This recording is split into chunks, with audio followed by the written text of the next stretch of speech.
Je vais laisser la parole à présent à Alexandra Béraud-Sudreau de la DRAF Auvergne-Rhône-Alpes pour un mot de conclusion. En effet, on arrive au terme de cette journée interfilière, un petit peu plus tôt que l'horaire qu'on vous avait initialement annoncé. Euh, voilà, donc Alexandra, je vous laisse la parole si vous voulez bien connecter votre micro. Oui, rebonjour à tous. Vous m'entendez bien, c'est bon? Voilà. Alors, juste avant de conclure, je voudrais rajouter une précision par rapport à mon intervention de ce matin.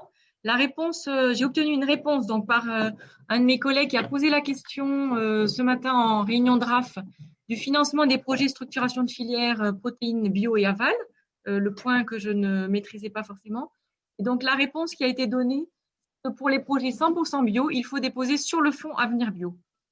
Sinon, cela relève de l'appel à projet France Agrimaire, structuration de filières protéines végétales. Donc, en fait, il faut jouer sur ces deux dispositifs que je vous ai présentés ce matin en fonction des projets. Voilà. Pour conclure cette journée, je voudrais tout d'abord remercier chacun d'entre vous pour votre participation active à ce webinaire. Ça a permis de nourrir largement les échanges et la réflexion. Et puis, un grand merci à l'équipe organisatrice qui a permis la réussite de cette journée. La qualité de son animation, pour l'organisation.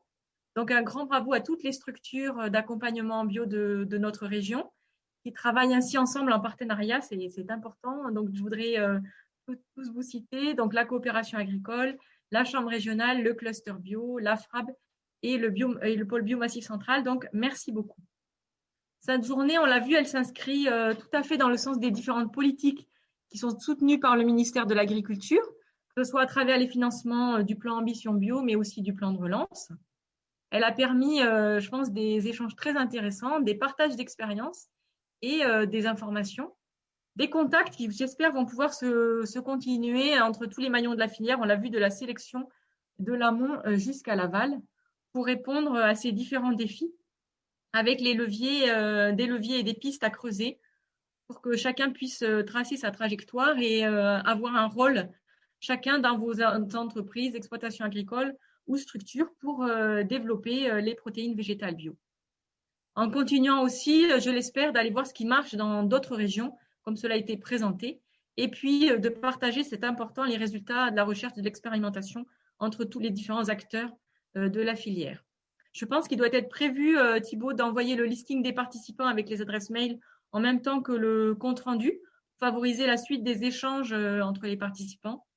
Et puis, vous l'avez évoqué au final, là, et j'avais prévu d'en parler moi aussi dans ma conclusion, c'est prévoir de réfléchir, comme cela a été évoqué, donc comment partager aussi cette journée, ces échanges avec les conventionnels qui pourraient profiter de cette dynamique pour faciliter notamment ces échanges. On a vu l'importance entre les filières végétales et les filières animales sur ce sujet. Peut-être donc, vous l'avez évoqué via les comités de filière ou autres à creuser. L'État, on l'a présenté ce matin, s'engage dans un effort financier important avec ces 100 millions d'euros du plan de relance pour permettre d'amorcer la mise en œuvre donc, de la stratégie protéines.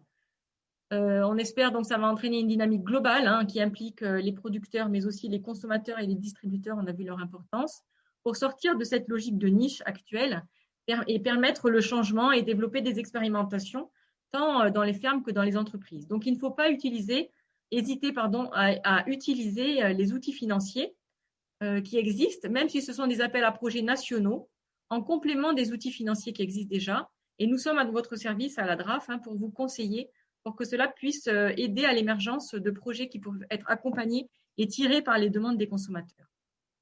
Cette synergie, elle est à poursuivre et puis elle est aussi à élargir notamment vers d'autres filières parce que je pense à la viande bio, par exemple, qui aurait besoin d'une réflexion de fond sur les freins et les leviers dans notre bassin allaitant régional. Voilà.